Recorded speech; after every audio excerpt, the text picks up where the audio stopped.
Hi friends, welcome back to my YouTube channel. ಎಲ್ಲರೂ ಹೇಗಿದ್ದೀರಾ friends?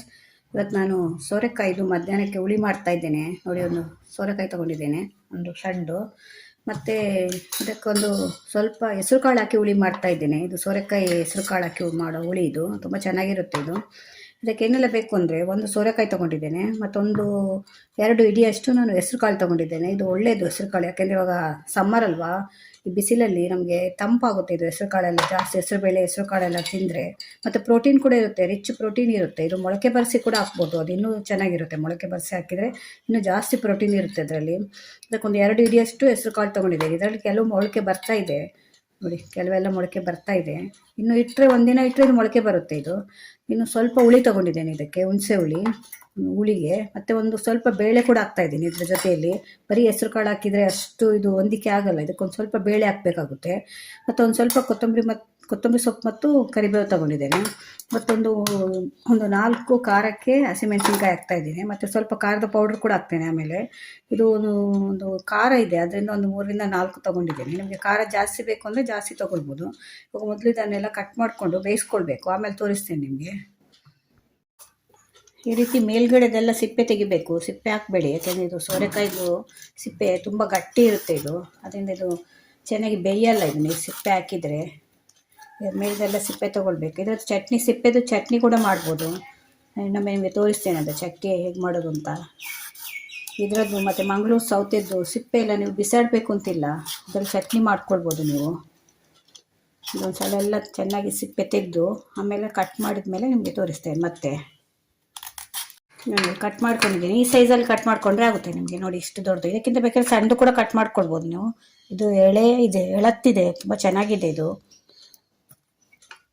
ನಿಮಗೆ ಅದು ಸ್ವಲ್ಪ ಬಲ್ತಿದ್ರೆ ಏನಾಗುತ್ತೆ ಅಂದರೆ, ಒಳಗಡೆ ಬೀಜ ಎಲ್ಲ ಇರುತ್ತೆ. ಇದು ಬೀಜ ಎಲ್ಲ ಏನು ಇರಲಿಲ್ಲ ನಿಮಗೆ. ಇವಾಗ ನೋಡಿ, ಬೇಳೆ ಮತ್ತು ಹೆಸರು ಕಾಳನ್ನು ಒಟ್ಟಿಗೆ ಬೇಯಿಸ್ಕೊಳ್ತಾ ಇದ್ದೇನೆ, ಮತ್ತು ಇದು ಸಪ್ರೇಟಾಗಿ ಬೇಯಿಸ್ಕೊಳ್ತೇನೆ. ಇವಾಗ ಇದಕ್ಕೊಂದು ಸ್ವಲ್ಪ ಎರಡಕ್ಕೂ ಅರಿಶಿಣದ ಪೌಡ್ರ್ ಹಾಕಿ ಬೇಯಿಸ್ಕೊಳ್ತೇನೆ. ಇದೆರಡನ್ನು ಬೇಯಿಸ್ಕೊಂಡು ಬರ್ತೇನೆ.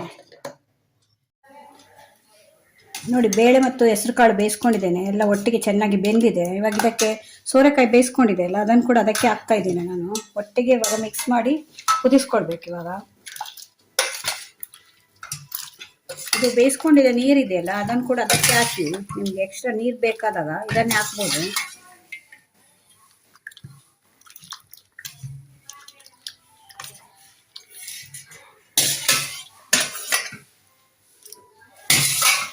ಸೋರೆಕಾಯಿ ಇವಾಗ ಸಮ್ಮರ್ ಅಲ್ಲ, ನಮಗೆ ತುಂಬ ಒಳ್ಳೆಯದು ಆರೋಗ್ಯಕ್ಕೆ, ತಂಪು ಕೂಡ ಇದು ಸೋರೆಕಾಯಿ. ನಮಗೆ ಬಿಸಿಲು ಕಾಲದಲ್ಲೆಲ್ಲ ಈ ಸೋರೆಕಾಯಿಯನ್ನು ಜಾಸ್ತಿ ಯೂಸ್ ಮಾಡಬೇಕು. ಸೋರೆಕಾಯಿ, ಹೆಸರು ಕಾಳು, ಹೆಸರು ಬೇಳೆ ಇದೆಲ್ಲ ತಂಪು ಮಾಡುತ್ತೆ ನಮ್ಮ ಶರೀರನ. ಇವಾಗ ಇದನ್ನು ಕುದಿಲಿಕ್ಕೆ ಇಡ್ತಾ ಇದ್ದೇನೆ. ಒಂದ್ಸಲ ನಾವು ಬೇಯಿಸ್ಕೊಂಡಿದ್ದ ಹೋಳೆಲ್ಲ ಹಾಕಿದ ಮೇಲೆ ಚೆನ್ನಾಗಿ ಒಂದ್ಸಲ ಮಿಕ್ಸ್ ಮಾಡ್ಕೊಳ್ಳಿ. ಇವಾಗ ಇದನ್ನು ಕುದಿಸ್ಕೊಳ್ಬೇಕು. ಇವಾಗ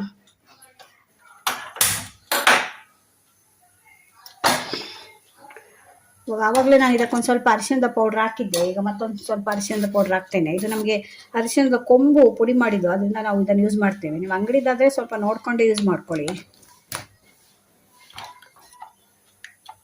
ಇಲ್ಲಿಕ್ಕೆ ಇಟ್ಟಿದ್ದೇನೆ. ಇವಾಗ ಇದಕ್ಕೊಂದು ಸ್ವಲ್ಪ ಕರಿಬೇವು ಹಾಕ್ತಾ ಇದ್ದೇನೆ, ಮತ್ತೊಂದು ಪೀಸು ಬೆಲ್ಲ ಹಾಕ್ತಾ ಇದ್ದೇನೆ. ಬೆಲ್ಲ ಬೇಕಿದ್ರೆ ಹಾಕ್ಕೊಳ್ಳಿ ನೀವು. ಮತ್ತೊಂದು ಸ್ವಲ್ಪ ಖಾರದ ಪೌಡ್ರ್ ಹಾಕ್ತಾ ಇದ್ದೇನೆ, ಒಂದು ಅರ್ಧ ಸ್ಪೂನಷ್ಟು. ಹಸಿಮೆಣಸಿನ್ಕಾಯಿ ಹಾಕಿದ್ದೇನೆ, ಅದಕ್ಕೆ ಖಾರಕ್ಕೆ ಒಂದು ಅರ್ಧ ಸ್ಪೂನಷ್ಟು ಖಾರದ ಪೌಡ್ರ್ ಹಾಕ್ತಾ ಇದ್ದೇನೆ. ಮತ್ತೊಂದು ಸ್ಪೂನಷ್ಟು ಒಂದು ಸಾಂಬಾರು ಪೌಡ್ರು, ಇದನ್ನು ಕೂಡ ಹಾಕ್ತಾ ಇದ್ದೇನೆ. ಒಂದು ಸಲ ಚೆನ್ನಾಗಿ ಮಿಕ್ಸ್ ಮಾಡಿಕೊಳ್ಬೇಕು. ಎಷ್ಟಾಗಿದೆ ನೋಡಿ, ಇದು 4ರಿಂದ 5 ಜನ ಊಟ ಮಾಡ್ಬೋದು, ಅಷ್ಟಿದೆ ಇದು. ಇವಾಗ ಇದಕ್ಕೊಂದು 2 ಸ್ಪೂನಷ್ಟು ಉಪ್ಪು ಹಾಕ್ತಾ ಇದ್ದೇನೆ. ಇದೆಲ್ಲ ಹಾಕಿದ ಮೇಲೆ ಒಂದು ಸ್ವಲ್ಪ ಕುದಿಸ್ಬೇಕಿದು, ಒಂದು 2 ನಿಮಿಷದವರೆಗೂ ಕುದಿ ಬರಬೇಕು. ಒಂದು ಸಲ ಉಪ್ಪು ಹಾಕಿದ ಮೇಲೆ ಚೆನ್ನಾಗಿ ಮಿಕ್ಸ್ ಮಾಡ್ಕೊಳ್ಳಿ. ಮತ್ತು ಇವಾಗ ಒಂದು ಸ್ವಲ್ಪ ಹುಣಸೆದ್ದು ರಸ ತೆಗೆದು ಇಟ್ಕೊಂಡಿದೆ, ಅದನ್ನು ಕೂಡ ಹಾಕ್ತಾ ಇದ್ದೇನೆ.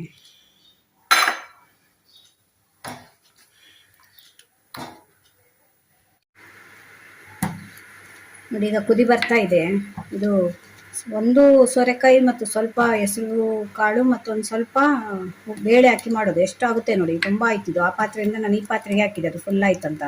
ಇದೊಂದು 5ರಿಂದ 6 ಜನ ಊಟ ಮಾಡ್ಬೋದು, ಅಷ್ಟಾಗುತ್ತೆ. ಇದು ತುಂಬ ಚೆನ್ನಾಗಿರುತ್ತೆ ಕೂಡ, ಮತ್ತು ಆರೋಗ್ಯಕ್ಕೆ ಕೂಡ ಒಳ್ಳೇದಿದು. ಹೆಸರು ಕಾಳು ತಂಪಲ್ವಾ, ಮತ್ತು ಹೈಯೆಸ್ಟ್ ಪ್ರೋಟೀನ್ ಇರುತ್ತೆ ಇದು ಹೆಸರು ಕಾಳಲ್ಲಿ. ಅದರಿಂದ ವಾರದಲ್ಲಿ ಒಂದ್ಸಲ ಆದರೂ ಈ ರೀತಿ ಬೇಸಿಗೆ ಕಾಲದಲ್ಲಂತೂ ಖಂಡಿತ ಮಾಡ್ಕೊಂಡು ತಿನ್ನಬೇಕು.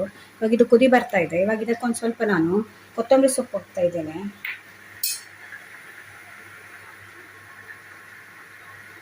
ಮತ್ತೊಂದು ಸ್ವಲ್ಪ ಹಿಂಗೆ ಹಾಕ್ತಾ ಇದ್ದೇನೆ. ಹಿಂಗೆ ಇದು ಕಲಸಿ ಇಟ್ಕೊಂಡಿದ್ದೆ, ಇದು ಗಟ್ಟಿ ಹಿಂಗು, ನೀರು ಹಾಕಿ ಕಲಸಿ ಇಟ್ಕೊಂಡಿದ್ದೇನೆ. ನಿಮ್ಮ ಹತ್ರ ಪುಡಿ ಹಿಂಗಿದ್ರೆ ಅದನ್ನು ಕೂಡ ಹಾಕ್ಕೊಳ್ಬೋದು, ಒಗ್ಗರಣೆ ಹಾಕುವಾಗ ಕೂಡ ಹಾಕ್ಕೊಳ್ಬೋದು. ಇದು ಗಟ್ಟಿ ಹಿಂಗಾದ್ರಿಂದ ಇದನ್ನು ಕಲಸಿ ಹಾಕ್ತಾ ಇದ್ದೇನೆ. ಹಿಂಗು ಮತ್ತು ಕೊತ್ತಂಬರಿ ಸೊಪ್ಪು ಹಾಕಿದ್ಮೇಲೆ ನಿಮಗೆ ಒಂದು 2 ಕುದಿ ಬಂದರೆ ಸಾಕು, ಜಾಸ್ತಿ ಕುದಿ ಬರಿಸಬಾರ್ದು. ಹಿಂಗು ಮತ್ತು ಕೊತ್ತಂಬರಿ ಸೊಪ್ಪು ಹಾಕಿದ್ಮೇಲೆ ಇವಾಗ ಇದು ರೆಡಿ ಆಗಿದೆ. ಹೆಸರು ಕಾಳು ಸೋರೆಕಾಯಿ ಹುಳಿ ರೆಡಿ ಆಯಿತು. ಇವಾಗ ಇದಕ್ಕೊಂದು ಒಗ್ಗರಣೆ ಕೊಡಬೇಕು. ತುಂಬ ಚೆನ್ನಾಗಿರುತ್ತೆ, ಒಂದ್ಸಲ ಮನೇಲಿ ಟ್ರೈ ಮಾಡಿ ನೋಡಿ.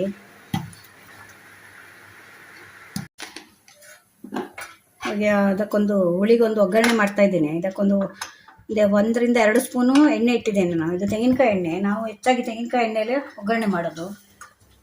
ಇದಕ್ಕೆ 1 ಸ್ಪೂನಷ್ಟು ಸಾಸಿವೆ, ಮತ್ತೊಂದು ಅರ್ಧ ಸ್ಪೂನು ಜೀರಿಗೆ, ಮತ್ತೊಂದು ಅರ್ಧ ಸ್ಪೂನು ಉದ್ದಿನಬೇಳೆ, ಮತ್ತೊಂದು ಸ್ವಲ್ಪ ಕರಿಬೇವು. ಬೇಕಿದ್ರೆ ಕೆಂಪು ಮೆಣಸಿನ್ಕಾಯಿ ಕೂಡ ಹಾಕ್ಕೊಳ್ಬೋದು, ಒಣಮೆಣಸಿನ್ಕಾಯಿ ಇದೆಯಲ್ಲ ಅದನ್ನು ಕೂಡ ಹಾಕ್ಕೊಳ್ಬೋದು. ಹಾಕಿದರೆ ಆಯಿತು. ಇದು ಒಗ್ಗರಣೆ ಹಾಕ್ಬೇಕು ಅದಕ್ಕೆ. ನೋಡಿ, ಈಗ ಒಗ್ಗರಣೆ ಆಯಿತು. ನಿಮ್ಮ ಹತ್ರ ಅದು ಮುದ್ದೆ ಹಿಂಗಿಲ್ಲ ಅಂದರೆ ಪುಡಿ ಹಿಂಗಿದ್ರೆ ಈ ಟೈಮಲ್ಲಿ ಒಗ್ಗರಣೆಗೆ ಹಾಕ್ಕೊಳ್ಬೋದು ನೀವು. ಪುಡಿ ಹಿಂಗು ಚೆನ್ನಾಗಿರುತ್ತೆ ಅದು ಕೂಡ.